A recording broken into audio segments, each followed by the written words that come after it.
अस्सलाम वालेकुम।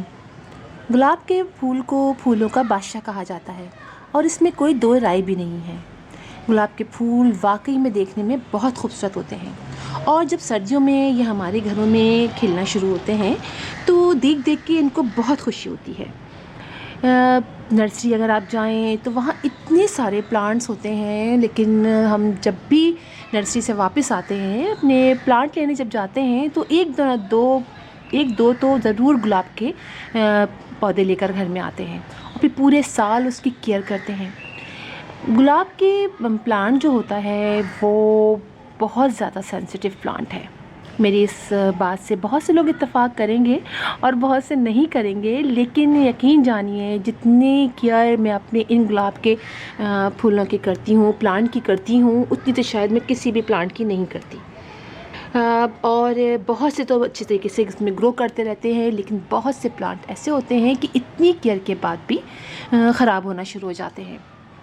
तो उनको हम दोबारा से ठीक कैसे करें, दोबारा से उनमें ब्लूमिंग कैसे स्टार्ट करें, यानी फ्लावर्स दोबारा से कैसे आएँ, तो आज हमारा टॉपिक ये है। मेरी इस प्लांट के बारे में तो मैं काफ़ी वीडियो बनाया, मैंने कई दफ़ा बताया भी है। एक वीडियो भी पहले मैंने अपलोड की थी और बताया भी था कि क्या करना चाहिए। सर्दियों में जिस तरह से हम इस प्लांट की केयर करते हैं, गर्मियों में उसकी बिल्कुल ऑपोजिट केयर की जाती है। तो मेरा ये प्लांट जो आप देख रहे हैं, इनकी काफ़ी बुरी हालत हो गई इन 3 पौधों की, लेकिन मैंने थोड़ी सी केयर की, थोड़ी क्या काफ़ी केयर की, और वही बातें मैं आपको बताना चाहती हूँ। इसलिए कि आप लोग बहुत परेशान होते हैं, इसलिए कि बहुत सारे क्वेश्चंस आते हैं कि हमारे रोज़ प्लांट सूख रहा है, उसके स्टिक्स काली हो रही हैं, पत्ते झड़ रहे हैं, और जैसे ही अभी गर्मियों का सीज़न स्टार्ट होगा तो बहुत सारे ऐसे क्वेश्चंस आएंगे। तो मैंने सोचा कि मैं थोड़ा सा पहले आप लोग को बता दूं, इसलिए कि कुछ और से बाद तो गर्मियाँ स्टार्ट हो ही जाएंगी और फिर हमें ये केयर फ़ौरन से शुरू कर देनी है। तो करना ये होता है कि सर्दियों में तो हमें अपने इन प्लांट्स को समझिए नवंबर के महीने में, जब नवंबर का महीना स्टार्ट होता है तो हमारे जो प्लांट्स होते हैं पुराने, उनकी हमें जो ब्रांचेस होती हैं उनको कट कर देना चाहिए। जब हम उन ब्रांचेस को कट कर देते हैं तो हमारा पौधा जो है, प्लांट जो है, वो नई नई ब्रांचेस निकालता है। जो नई नई ब्रांचेस निकालता है तो उनके अंदर फिर फ्लावरिंग होती है और अच्छी होती है। इसके फ्लावर्स अब देखिए बड़े बड़े हो जाते हैं। तो ये होता है कि हम उसकी ब्रांचेस कट करते हैं, और इसके साथ ही साथ अगर आप देखिए कि कोई ब्रांच आपकी सूख रही है तो देर ना करें, उसको फ़ौरन तोड़ दीजिए। लीव्स का चेक करते रहिए। लीव्स में बाज़ औक़ात ब्राउन ब्राउन से स्पॉट से बन जाते हैं, और तो इसके लिए अमूमन बनते हैं। और लीव्स जो है वो साइड से सूखने भी लग जाते हैं। जब ब्राउन स्पॉट पड़ते हैं, जीभ में जगह जगह काले काले से धब्बे पड़ने शुरू हो जाते हैं, तो ये एक तरह का डिजीज़ हो जाती है, कीड़े से लग जाते हैं, जिसके लिए पिछले साल मैंने मेरे इस प्लांट में हो गए थे बहुत ज़्यादा, तो मैंने कच्चे दूध का इस्तेमाल किया था। यानी मैंने 1 कप दूध लिया, उसको 3 से 4 लीटर पानी में मैंने मिला के अपने सारे पौधों पर स्प्रे किया, रोज़ प्लांट पर, और उसके 2 दिन बाद मैंने उसको धो दिया।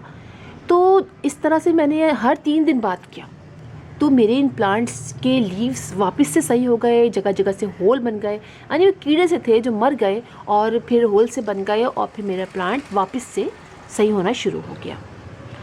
इसी तरह, बिल्कुल इसी तरह इसमें एक और जो है वो समझिए ब्लैक, अच्छा मैंने ये बताया आपको कि ये साइड से ये ब्लैक होने शुरू हो जाते हैं ना, यहाँ पर छोटे छोटे से एजेस जो हैं इसके ब्लैक होते हैं, तो ये डेफिशिएंसी हो जाती है। यानी हमें इसको सही से, हमने इसको जैसे कि ये हुआ है, तो इसके अंदर इसको सही से फर्टिलाइज़ करना है, क्योंकि हमारा रोज़ प्लांट जो होता है वो काफ़ी हैवी फीडर होता है। सर्दियाँ स्टार्ट होते ही अगस्त में हमें इसके अंदर जो है वो जो भी फर्टिलाइज़र आप ऐड करते हैं वो आप इसको 15 डेज़ पर थोड़ा थोड़ा सा ऐड करते रहिए। 15 डेज़ में जैसे कि हम लिक्विड फर्टिलाइज़र बनाते हैं, सही है, लिक्विड फर्टिलाइज़र हम इसमें डालेंगे हर 15 डेज़ बाद। अपने सारे प्लांट्स को आप डालिए। और दूसरी बात ये कि अगर आप देखें कि आपका प्लांट जो है वो सूख रहा है, तो आप इसकी सॉइल चेंज कीजिए। सॉइल चेंज करना बहुत ज़रूरी होता है, इसलिए कि हमारे प्लांट को इसका मतलब है कि सॉइल के अंदर वो ताकत नहीं बची है जो इसको एनर्जी दे। लिहाजा अगर आप रिपोर्ट कर सकते हैं तो आप रिपोर्ट कर लीजिए। वैसे जल्दी जल्दी इन प्लांट्स को रिपोर्ट नहीं किया जाता। आप इसके ऊपर से 2 से 3 इंच की मिट्टी निकाल लीजिए और गोबर की खाद, वर्मी कंपोस्ट, बोन मील, ये सब चीज़ें जो जो आप डालना चाहते हैं। जैसे कि मैं जो हूँ, मैं कंपोस्ट डालती हूँ अपने प्लांट के अंदर फर्टिलाइज़र के तौर पे, और मैं इसके अंदर चाय की पत्ती डालती हूँ, धो के वॉश करके सुखा के वो इसमें ऐड करती हूँ। इसके अलावा मैं इसके अंदर गोबर की खाद डालती हूँ। आप वर्मी कंपोस्ट भी डाल सकते हैं। इससे होता ये है कि हमारे प्लांट को एनर्जी मिलती है। अच्छा, सर्दियों में तो हम 15 डेज़ बाद इसके लिक्विड फर्टिलाइज़र इनका बना के डाल देते हैं। ये तो मैंने आपको बताया था, अभी जो मैं बताया था ना आपको कि हम इसमें ऐड करेंगे, तो वो तो हम मतलब अगस्त में ऐड कर देते हैं। अगस्त में ऐड कर देते हैं। अपना प्लांट निकाला, अगर आपको लगा कि प्लांट में इतनी एनर्जी नहीं है, नए लीव्स नहीं निकल रहे हैं, तो आप उसकी मिट्टी को चेंज कर लेते हैं ऊपर से निकाल के। सही है, ऊपर से निकाल के हम उसकी मिट्टी हटा देते हैं और नई मिट्टी इसमें शामिल कर देते हैं। नए मतलब फर्टिलाइज़र इसमें शामिल कर लेते हैं सारे। और थोड़ी सी मिट्टी अगर आपको मिलानी हो, आप थोड़ी सी मिट्टी भी मिला लीजिए इसके अंदर। जो भी आप सैंड मिलाना चाहें सैंड मिला लीजिए, वो मिला लीजिए। लेकिन 15 डेज़ से फर्टिलाइज़र हम सर्दियों में इसमें ज़रूर डालते हैं, लिक्विड फर्टिलाइज़र, क्योंकि इसको बहुत ग्रोथ की ज़रूरत होती है। इसमें इतनी ज़्यादा फ्लावरिंग हो रही होती है, तो हम इसमें हर 15 डेज़ बाद डालते हैं। लेकिन गर्मियों में हम इतना ज़्यादा इसमें फ्लावरिंग इसके अंदर फर्टिलाइज़र नहीं डालते। महीने में 1 दफ़ा लिक्विड फर्टिलाइज़र इसमें डाल देते हैं।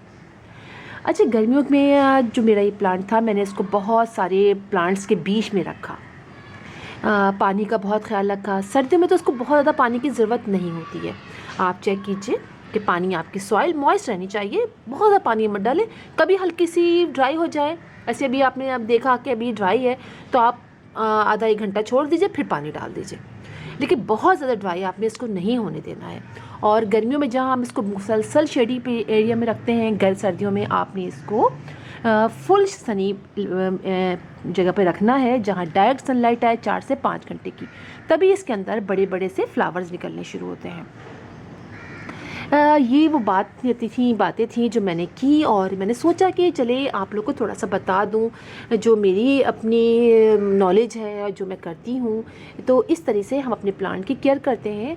और दूसरी बात ये है कि इसके अंदर आप जो है एक चीज़ और ऐड कीजिए, जो मैंने ऐड की थी। जब मेरे प्लांट थोड़े से ये ख़राब होने शुरू हो गए थे गर्मियाँ स्टार्ट होते ही, तो मैंने इसके अंदर डाला था 2 चमचे। जैसे ये बड़ा पॉट है ना, ये मेरा पॉट है 10 इंच का, इसके अंदर मैंने 1 चमचा डाला था cinnamon powder, 1 teaspoon cinnamon powder डाला था, यानी दालचीनी का पाउडर।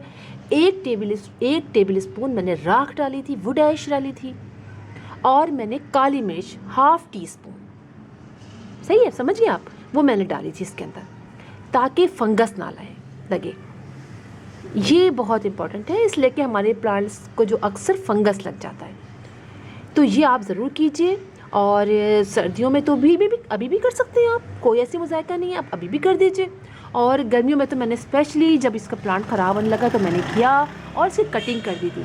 कटिंग करने से ये हुआ कि मेरे इस प्लांट की बहुत ज़बरदस्त सी, देखिए अब आप इसमें देखिए, ये फ्लावर्स निकलने शुरू हो गए हैं और इतनी खुशी हो रही है। तो मैंने सोचा कि ज़रूर आप लोगों को बताऊं, इसलिए कि मुझे पता है थोड़े दिनों बाद आप लोगों ने क्वेश्चन मुझसे पूछना है कि अब हम क्या करें, हमारे प्लांट ख़राब होने लगे हैं। इसलिए कि होता यही है कि हमारे प्लांट वाकई में ख़राब होने शुरू हो जाते हैं सर्दियों में, जब इसमें इतने प्यारे प्यारे फ्लावर्स आते हैं। और जब जैसे गर्मियाँ स्टार्ट होती हैं तो वो फ्लावर्स हमारे तो सूखते ही हैं, हमारा प्लांट भी सूखने लगता है। तो इन चीज़ों का आपने बहुत ख्याल रखना है।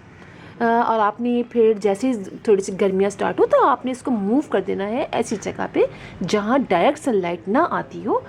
इसलिए कि जो हमारा गुलाब है, इंग्लिश रोज़, ये बर्दाश्त नहीं करता डायरेक्ट सनलाइट को। सर्दियों में तो ज़बरदस्त उसको रहता है।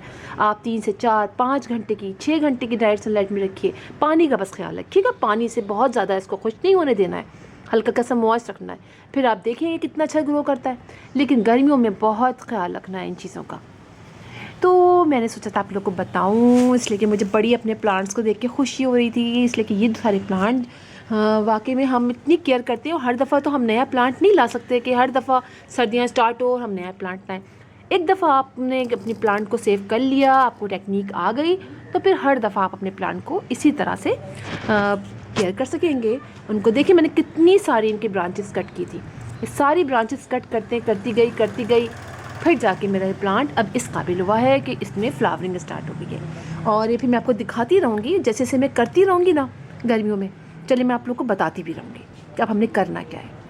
तो फिर इंशाल्लाह आपसे मुलाकात होगी किसी और वीडियो में, किसी और टॉपिक के साथ। तब तक के लिए अल्लाह हाफिज़।